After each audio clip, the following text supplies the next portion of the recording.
قرآن مجید کی آیت میں نے تلاوت کی، اللہ فرماتے ہیں الف لام میم احسب الناس ان یترکوا ان یقولوا آمنا۔ اللہ فرماتے ہیں کہ لوگوں نے یہ گمان کیا ہے کہ انہیں چھوڑ دیا جائے گا صرف یہ کہہ دینے پر کہ ہم ایمان لے آئے۔ انہوں نے کہا ہم ایمان لے آئے تو اب انہیں چھوڑ دیا جائے گا، بس ختم، اتنی بات پر چھوڑ دیا جائے گا۔ وہم لا یفتنون، اور انہیں آزمایا ہی نہیں جائے گا۔ فرمایا ایمان لانے کے بعد صرف ایمان پر ہی تمہیں چھوڑا نہیں جائے گا بلکہ تمہیں آزمایا جائے گا، تمہاری آزمائش ہوگی۔ کس طرح؟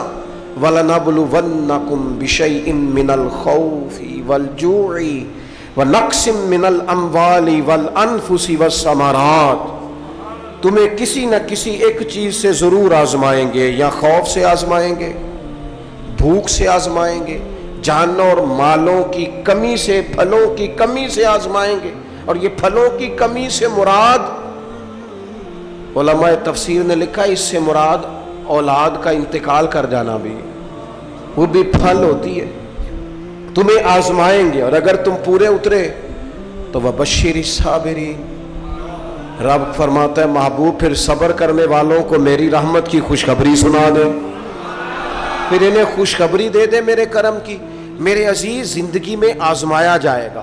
نبی اکرم نور مجسم شفیع معظم صلی اللہ علیہ وسلم کی بارگاہ میں حضرت خباب بن ارت رضی اللہ تعالیٰ عنہ حاضر ہوئے۔ حضور خانہ کعبہ کے ساتھ ٹیک لگائے بیٹھے تھے تو حضرت خباب عرض کرنے لگے یا رسول اللہ اتنی تکلیفیں آ رہی ہیں، کافر اتنا ستا رہے ہیں، ہمیں پریشان کیا جا رہا ہے، ہم سخت آزمائش میں، حضور آپ اللہ کی بارگاہ میں دعا کیوں نہیں کرتے ہمارے لیے؟ تو نبی پاک علیہ السلام فرمانے لگے تم سے پہلے لوگوں کا حال پتہ کیا تھا؟ یہ صحیح حدیث بخاری میں موجود ہے۔ فرمایا تم سے پہلے لوگوں کا حال یہ تھا کہ انہیں گھڑے کے اندر رکھ کے، ان کے جسم کو مٹی سے دبا کے، پھر ان کے سروں پر آریاں رکھ کے چیر دیا جاتا تھا، لیکن پھر بھی وہ اپنے دین سے ہٹا نہیں کرتے۔ نبی پاک علیہ السلام فرمانے لگے تم سے پہلے لوگوں کا یہ عالم تھا کہ ان کے جسم لوہے کی کنگھیوں سے کریت دیے جاتے تھے، ان کا گوشت اتار دیا جاتا تھا، لیکن وہ اپنے دین سے ہٹنے کو تیار نہیں ہوتے تھے۔ یاری تیری سونے پر آزمائشاں تیریاں اگ، اے سونا پرکھیا جامدہ ہی پہلو نال اگاں دے لگ۔ اپنی زندگی میں تیار رہیں، ذہنی طور پر آزمائش کے لیے تیار رہیں، مزاج بنائیں۔ جب بندہ پہلے سے تیار ہوتا ہے نا، اس کا خیال ہوتا ہے کہ آزمائش آ گئی تو میں نے صبر کرنا ہے، پہلے سے اس کی تیاری ہوتی ہے، پھر وہ ذرا گھبراتا نہیں، پریشان نہیں۔ ہم تیار نہیں ہیں ذہنی طور پر۔ ہر بندے کو سکھ چاہیے، ہر بندے کو، بلکہ ہمارے ہاں تو لوگ کہتے ہیں مرید ہو رہا ہوں تاکہ میری طرف تکلیف کوئی نہ آئے۔ تو میں کہا کرتا ہوں پہلے پیر سے پوچھ لو اسے کبھی آئی ہے کہ نہیں، اگر اسے آئی ہے تو پھر اس کا مطلب ہے تمہیں بھی آ سکتی ہے۔ لوگ نماز اس لیے شروع کرتے ہیں، کہتے ہیں میں 5 نمازیں بھی پڑھتا ہوں، میں صدقات بھی کرتا ہوں، کام میرا پھر نہیں چلتا۔ تو میں کہتا ہوں تمہیں پتہ ہی نہیں، نمازی کے لیے تو آزمائش ہے، جتنا جتنا ایمان کامل اتنی اتنی آزمائش بھی زیادہ۔ اور یہ میں اپنے پاس سے نہیں کہہ رہا، حضرت ابو سعید خدری رضی اللہ تعالیٰ عنہ فرماتے ہیں میں نبی پاک علیہ الصلوۃ والسلام کی خدمت میں حاضر ہوا اور حضور کے دست مبارک کو چومنے کے لیے میں نے اپنے ہاتھ جب آگے کیے تو تپش تھی، تیز بخار تھا نبی پاک کو۔ تو حضرت ابو سعید خدری رضی اللہ تعالیٰ عنہ ارشاد فرماتے ہیں کہ میں نے، یہ سنن ابن ماجہ میں موجود ہے، فرماتے میں نے عرض کیا یا رسول اللہ صلی اللہ علیہ وسلم اتنا تیز بخار؟ حضور فرمانے لگے ہم پر جو آزمائشیں آتی ہیں نا انبیاء پر، وہ عام لوگوں سے دگنا آتی ہیں۔ یہ تو لاڈلے ہیں، یہ تو محبوب ہیں اللہ کے۔ فرمایا عام لوگوں سے دگنی آزمائش آتی ہے، لیکن فرمایا ہمارا رب بڑا کریم ہے، ہمیں اجر بھی ڈبل ہی عطا کرتا ہے، ہمیں اجر بھی ڈبل ہی عطا کرتا ہے۔ تو حضرت ابو سعید خدری کہتے ہیں موقع اچھا تھا، میں نے ایک سوال بھی کر دیا، میں نے کہا یا رسول اللہ صلی اللہ علیہ وسلم بتائیے نا بھلا دنیا میں زیادہ آزمائشیں کن کو آتی ہیں؟ تو حضور فرمانے لگے سب سے زیادہ آزمائشیں اللہ کے انبیاء کو آتی ہیں، نبیوں کو آتی ہیں۔ حضور اس کے بعد فرمایا اس کے بعد جو ان کے زیادہ قریب ہوتا ہے اسے آتی ہے۔ لوگ کیا سمجھیں گے امام حسن کی آزمائش کو؟ لوگ کیسے سمجھیں گے سیدنا امام حسین کی آزمائش کو؟ فرمایا جو ان کے زیادہ قریب ہوتا ہے اسے زیادہ آزمائش آتی ہے. تو حضور کے سب سے قریب تو امام حسن ہے نا، امام حسین ہے نا. تو کیا سمجھتا ہے قربت بس نسبت کے اظہار کا نام ہے اور بڑے لطف کے ساتھ زندگی گزارنے کا نام ہے؟ تو نبی پاک علیہ الصلوۃ والسلام نے فرمایا بات بڑی مزے کی ہے. فرمایا پھر اللہ کے بعض بندے تو ایسے ہوتے ہیں جنہیں اللہ فقر میں مبتلا کر دیتا ہے. فرمایا ان کے پاس صرف ایک چادر رہ جاتی ہے، اتنا فقر ان کے پاس آتا ہے. لیکن جو حدیث کے آخری لفظ ہیں نا وہ وجد والے ہیں، وہ وجد والے ہیں، وہ سرور والے ہیں. ہمارا یہ مزاج ہوتا ہے کہ میٹھا میٹھا کھا جاؤ اور ذرا کڑوا آ جائے تو سویرے بھی رو شام بھی رو، حال ہی کوئی نہیں، غریبی بڑی، پریشانی بڑی، حضرت صاحب گھر سے بیماری جاتی نہیں. اور جناب کیا بتائیں، بعض لوگ تو ایسے ہیں جن کی بات سن کے لگتا ہے زندگی میں کبھی سوئے ہی نہیں، اتنے بڑے بڑے دکھ سناتے ہیں. او خدا کی رحمت کا بھی تو ذکر کرنا، خدا نے جو تیرے اوپر انعامات کیے ان کا بھی تو ذکر کرنا. ان کا تذکرہ ہی نہیں کر رہا میرا بھائی. نبی پاک علیہ السلام نے فرمایا ان لوگوں پر دکھ آتے ہیں پر قربان ہونے کو جی چاہتا ہے ان لفظوں پر. حضور فرمانے لگے وہ رب کی طرف سے آنے والے دکھ پر بھی اس طرح راضی ہوتے ہیں جس طرح تم میں سے کوئی راحت ملنے پر راضی ہوتا ہے. سکون والی چیز ملنے پر جس طرح تم راضی ہوتے ہو اس طرح وہ دکھوں پر بھی راضی ہوتے ہیں. دکھ قبول محمد بخشا، دکھ قبول محمد بخشا. پر ایک شرط لگائی چھوٹی سی میاں صاحب نے، انہوں نے کہا 100 دفعہ قبول ہے، دکھ 100 دفعہ قبول. دکھ قبول محمد بخشا پر راضی رہن پیارے. یہ شرط یہ ہے کہ تو راضی رہ، تو راضی رہ. دکھ قبول محمد بخشا، راضی رہن پیارے. اور حضرت سلطان صاحب کہنے لگے ایسا کیتی ہے جان حوالے رب دے، ایسا عشق کمایا ہے اسی مرن تو پہلو ہی مر گیا، باہو تا مطلب نو پایا ہے. ہم نے تو پہلے سے ہی نتیجہ نکال لیا ہے. تو سکون ڈھونڈنے نکلا ہے، تو چاہتا ہے زندگی میں آرام مل جائے. کائنات میں سب سے زیادہ پیار اللہ کا اپنے محبوب کے ساتھ. لیکن دیکھ لو نا، پیدائش سے پہلے ہی حضور کے والد چلے گئے. 4 سال یا 6 سال کی عمر میں والدہ گئیں. 8 سال کی عمر تھی، محبوب کے دادا کا جنازہ اٹھا تو محبوب پیچھے پیچھے جنازے کے جا رہے تھے. پھر وقت آیا جب تبلیغ دین کا، تو دنیا کا کون سا دکھ اور کون سی تکلیف اور کون سی اذیت ہے جو حضور کو نہیں دی گئی. لیکن کریم ہر وقت کہتے ہیں افلا اکون عبدا شکورا، میں رب کا شکر گزار بندہ نہ بنوں. ہر مقام پر کبھی بدر کبھی احد، اور ہر طرح کی تکلیف، ہر طرح کی تکلیف. کبھی بیٹیوں کا دکھ، کبھی سیدہ عائشہ صدیقہ کے بارے میں منافقوں کی نازیبہ گفتگو. سارے دکھ محبوب کی حیات پاک میں رہے. کریم نے ان دکھوں کو برداشت کیا. پھر آپ دیکھ لیں دور حضرت صدیق اکبر کا آیا تو حضرت ابوبکر صدیق اس امت میں نبیوں کے بعد سب سے بڑا درجہ رکھتے ہیں. لیکن کوئی زندگی اس طرح کی تو نہیں کہ بڑے 2.25 سال بڑے آرام سے حکومت کی ہو. منکرین زکوٰۃ سے لڑنا پڑا حضرت ابوبکر صدیق کو، آزمائش تھی، لوگ منکر ہو گئے زکوٰۃ کے. حضرت صدیق اکبر لڑے، ختم نبوت کے تحفظ کے لیے لشکر تیار کیے، بہت سارے مسائل کا سامنا کرنا پڑا. صبح دن راتیں جناب ابوبکر نے مشقت کر کے خلافت اسلامیہ کو مضبوط کیا. دور حضرت عمر کا آیا، ساری دنیا مدینہ منورہ میں اندر سے دروازے بند کر کے سخت گرمی میں سوتی ہے، اور جناب عثمان غنی کہتے ہیں کہ میں نے فاروق اعظم کو 60 سال کی عمر میں دیکھا کہ مال غنیمت کے 2 اونٹ دوڑ گئے تو عمر بھاگے جا رہے ہیں، ان اونٹوں کو لے کے آ رہے ہیں. اور میں کہتا ہوں جناب آپ آرام کرتے، ساری دنیا سو رہی ہے. فرمایا سویا کرتا تھا کبھی خلیفہ بننے سے پہلے.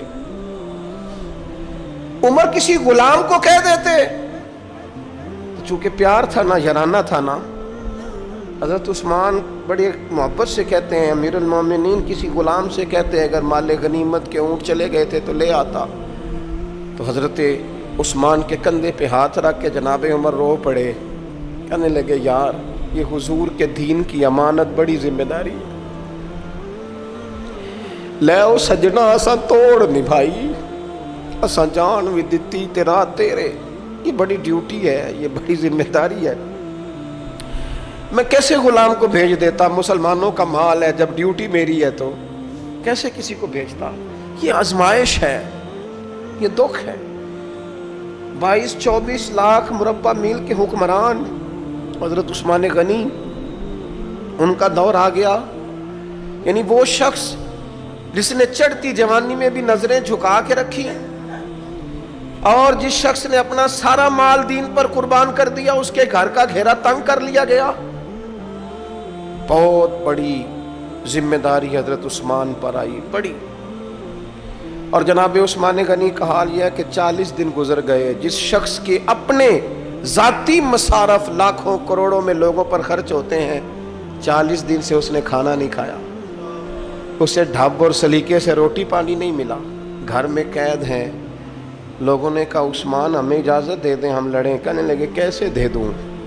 حضور کا مدینہ اور میری وجہ سے خون بہہ جائے, بس میرے اوپر آئی ہے تو میں نبھاؤں گا, یہ ذمہ داری ہے. کہا پھر عثمان خلافت؟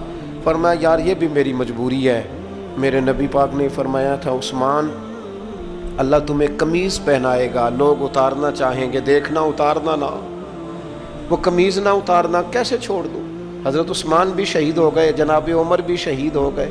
حضرت علی المرتضیٰ شیر خدا, وہ کیا 9-10 سال کی عمر سے حضور کے ساتھ چلے, ہر غزوے میں, ہر میدان میں, ہر جہاد میں, ہر جگہ آگے آگے. ان لوگوں نے دین سے نفع نہیں لیے. حضرت علی المرتضیٰ شیر خدا تو کوفے کی جامع مسجد کے پاس کھڑے ہو کے کہتے تھے میری کوئی بندہ زرہ خرید لے. امیر المومنین کہہ رہے ہیں میری طامت زیادہ پھٹ گئی ہے, اب تو پیوند لگنے کی جگہ بھی کوئی نہیں بچی, یہ زیادہ پھٹ گئی ہے, اگر مزید پیوند لگ سکتے ہوتے تو میں زرہ نہ بیچتا, یہ میری زرہ کوئی خرید لے, کوئی خرید لے زرہ.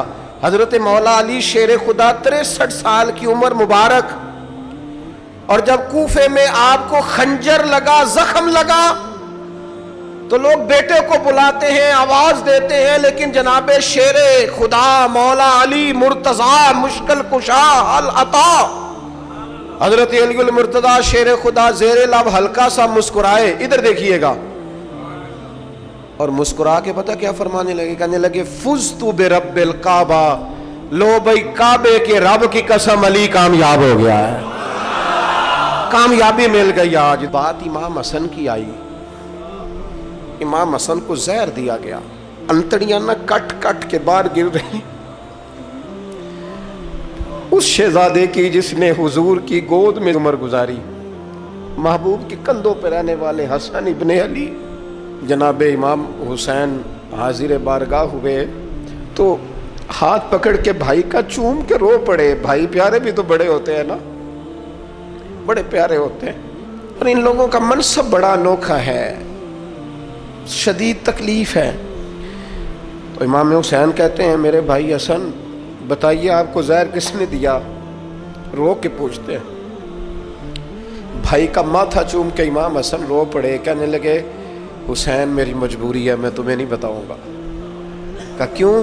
فرمانے لگے اس لیے کہ اگر وہ نہیں جس پر مجھے شک ہے تو پھر کسی بے گناہ کا نام کیسے لے دوں, اور اگر وہی ہے نا جس پر مجھے شک ہے تو پھر میں تمہیں نہیں بتاؤں گا. میرا رب بڑا بہتر انتقام لینے والا ہے, پھر بھی نہیں بتاؤں گا. کیا کروں, کیسے بتا دوں؟ مصطفیٰ کا نواسا ہوں میں, پردے ڈالنے والی ماں کا بیٹا, میں شیر سے زیادہ جگر رکھنے والے علی کا پتر, میں کیسے بات کر دوں؟ بس زخم پہ زخم کھا کے جی, خونے جگر کے گھونٹ پی, اور سجنا آہ نہ کر لبوں کو سی, یہ عشق ہے کوئی دل لگی نہیں. میرے نبی پاک صلی اللہ تعالیٰ علیہ وآلہ وسلم نے ارشاد فرمایا، اللہ تعالیٰ دین میں جو لوگ سخت ہوتے ہیں نا ان پر مشکلیں بھی سخت ڈالتا ہے۔ یہ حدیث پاک آپ کو مسند امام احمد بن حنبل میں ملے گی، ابن ماجہ ترمذی میں ملے گی۔ فرمایا جتنا کوئی دین میں سخت ہوتا ہے اتنی اس کی مشکلات بھی سخت ہوتی ہیں، اور جتنا کوئی نرم ہوتا ہے اتنی اس کی مشکل بھی تھوڑی ہوتی ہے۔ حسین ابن علی بڑے سخت تھے نا دین میں، جاندار تھے نا دین کے معاملے میں، اللہ نے مشکل ڈالی۔ امام علی مقام کی باری آئی، بڑی منت کی حضرت عبداللہ ابن عمر نے، رو کے کہا حسین نہ جاؤ۔ تو امام حسین رضی اللہ تعالیٰ عنہ نے فرمایا نہیں، اب میری ڈیوٹی لگی ہے تو جانا تو میں نے ہے نا، ذمہ داری تو پوری کرنی ہے۔ امام علی مقام رضی اللہ تعالیٰ عنہ نے اس ساری مشقت کو دیکھا۔ گھر چھوڑنا بڑا مشکل کام ہے، گھر چھوڑنا، وہ جہاں انسان رہا ہوتا ہے نا والدین کے ساتھ، جہاں وقت گزارا ہوتا ہے، کبھی بندہ بوڑھا بھی ہو جائے تو خوابیں اپنے پرانے مکان کی آتی ہے۔ خواب بھی کبھی آئے نا تو وہیں گھومتا انسان اپنے آپ کو پاتا ہے۔ لیکن امام حسین نے کہا کہ بس اب وقت آیا ہے تو اب یہ چھوڑنا ہے۔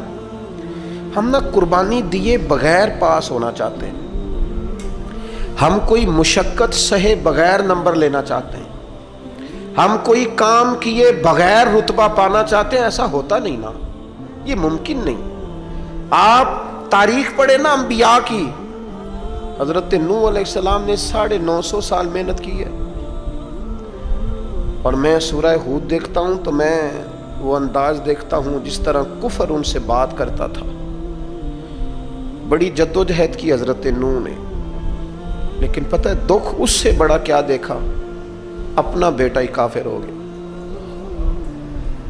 مالک امتحان ڈالتا ہے تو بڑے بڑے، اور حضرت نوح نے اپنے بیٹے کو ڈوبتے دیکھا، کہا مالک میرا بیٹا، فرمایا نہیں یہ تیرا ہے ہی نہیں، تیرے طریقے پر نہیں تو تیرا کیسے ہوگا؟ کسی کی نسل کہلانے کے لیے تو اس کے عقیدے پر ہونا ضروری ہے، تیرا نہیں۔ حضرت نوح نے مشقت دیکھی، واتخذ اللہ ابراہیم خلیلا، ابراہیم اللہ کے پیارے ہیں نا، لیکن زندگی پوری پڑھ کے دیکھ لو، ساری کی ساری مشقت مصائب سے بھری ہوئی، آزمائشوں سے لدی ہوئی۔ کبھی انہیں قوم آگ میں ڈالتی ہے، اور کبھی 86 سال عمر ہو گئی تو اولاد کوئی نہیں، اور دعا مانگ کے رب بیٹا وہ دیتا ہے جس کی پیشانی میں نور محمدی چمکتا ہے۔ اچھا پہلے دیا نہیں، اب دیا، فلما بلغا ماہ سعیا، اور جب وہ ذرا ساتھ چلنے کے قابل ہو گیا، ہر بندہ کہتا نہیں منون خیر ہے میرا پتر جوان ہو گیا ہے، جب وہ بیٹا ساتھ چلنے کے قابل ہوا تو فرمایا ذبح کرو نا ذبح۔ تھوڑی دیر کے لیے دل پہ ہاتھ رکھ کے بتاؤ، اور بچے کو بخار چڑھ جائے تو نیند نہیں آتی، مائیں منتیں مانگتی پھرتی ہیں، روتے پھرتے ہیں باپ، بچے کی طبیعت ٹھیک نہیں، فقط بیمار ہے، اور جسے یہ کہا جائے ذبح کر۔ جناب ابراہیم تیار ہو گئے اور بیٹے کو ذبح کر دیا، چھری چلا دی۔ وہ تو مالک نے کہا کہ ابراہیم تم پر سلام ہو، تم نے اپنا خواب سچ کر دکھایا۔ ساری زندگی دیکھیں نا آپ آزمائشوں سے بھری۔ ادھر آ جائے نا جناب ایوب ہیں، کتنے بیمار ہو گئے، کتنے بیمار ہو گئے، 12 سال گزر گئے طبیعت خراب کو، 8 دن کے بخار میں لوگوں کے شکوے، 12 سال بیت گئے تو قبول محمد بخشا۔ بس عرض اتنی ہے کہ راضی رہن پیارے۔ آپ دیکھیں نا جناب یعقوب پیارے ہیں نا اللہ کے، لیکن آدھی زندگی روتے گزر گئی بیٹے کی یاد۔ جناب یوسف پیارے ہیں نا، سونا بنا کے نا، اور باپ کا لاڈلا بنا کے نا، محبت پوری کرا کے، پیار پورا۔ یا بنی لا تقصص رؤیاک علی اخوتک فیکیدوا لک کیدا ان الشیطان للانسان عدو مبین۔ او میرے بیٹے بھائیوں سے بات نہ کرنا ورنہ وہ کچھ چال چلیں گے، شیطان آدمی کا کھلا دشمن ہے۔ اتنا دنیا میں پیارا بچہ اور اس وقت کوئی نہیں تھا جتنے جناب یوسف ہیں، پر یوسف کبھی بھائیوں کی مار کھائیں، کبھی کنویں میں جائیں۔ کریم کا کرم ہے نا، کنویں میں پھینکے تو بچا لے، لیکن وہاں سے نکلے تو پھر وہ بکے، پھر کبھی یہاں بکے، کبھی مصر کے بازار میں بکے۔ او یار تو غور تو کر، وہی جناب یوسف اللہ کے پیغمبر پھر جیل جائے، ساری تکلیفیں سہ کے فرمایا لو یوسف اب میں تمہیں مصر کا بادشاہ بناتا ہوں۔ آپ جس کی بھی تاریخ ٹٹول کے لائیں گے نا وہ آزمائشوں والی والا، نہ بولو وَلْنَكُمْ بِشَيْءٍ مِّنَ الْخَوْفِ، ہم ضرور تمہیں آزمائیں گے۔ امام حسین کی باری آئی، وطن چھوڑنا ہے حسین کو۔ امام علی مقام نے کہا کہ ہجرت کی تھی نا، حضور نے بھی وطن چھوڑا تھا۔ دور کھڑے ہیں نانا تیرے کرم کے خزینے کی خیر ہو، میں جا رہا ہوں تیرے مدینے کی خیر ہو۔ پھر حسین ابن علی وہاں سے نکلے، بچے ساتھ، ڈٹنا پڑا، بھوک پیاس، بچوں کا ساتھ، پھر بچوں کی شہادتیں، یہ ساری چیزیں انسان کو کمزور کر دیتی ہیں نا، لیکن جس کی شان بڑی ہوتی ہے اس کی آزمائش بھی بڑی ہوتی ہے۔ چھوٹی چھوٹی باتوں سے گھبرا جانے والی امت، ذرا ذرا سی بات پر پریشان ہو جانے والے لوگ، لڑکھڑاتے قدم، الجھے خیالات، بے چینیاں، بے قراریاں، بہتے آنسو اور ہر وقت مظلومیت کا اظہار کرتی قوم اگر اپنے قدموں پہ کھڑا ہونا چاہتی ہے، امت اگر پھر سے امت سازی چاہتی ہے، امت اگر کھڑے ہو کے اور اللہ کی عطا پر راضی رہ کر اپنی زندگی گزارنا چاہتی ہے، ایک ہی فارمولہ ہے، اس قوم کو امام حسین کی سیرت سے آگاہ کر دو، اس امت کو نبی پاک کے شانوں والے نواسے کی عظمتیں بتا دو۔ یہ جو لوگ سہمے سہمے، ڈرے ڈرے سے، پریشان سے، کمزور سے، غریبی کی بات کرتے، دیہاتی ہونے کی بات کرتے، سہمی سہمی باتیں کرتے، انہیں کہو ڈرو نہ، وہ دیکھو پردیس میں حسین ابن علی تھوڑی دیر پہلے حضرت علی اکبر کی لاش مبارک اٹھا کے لائے ہیں اور لا کر کے خیمے میں رکھی ہے، لیکن انہیں پتا ہے کل بھی تو جانا ہے نا، انہیں پتا ہے نا کتنے کو سال جینا ہے، بالآخر جانا تو ہے نا۔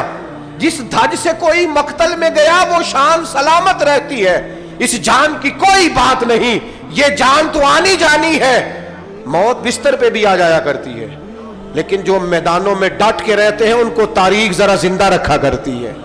کمزور زندگی نہ گزارو، ڈری ہوئی زندگی نہ گزارو، اور یہ کبھی نہ کہو ہائے حسین، ہم ہائے حسین والے نہیں، ہم واہ حسین والے ہیں۔ ہمارے بزرگوں نے ہمیں یہ سبق دیا ہے، ہم نے کہنا ہے واہ حسین۔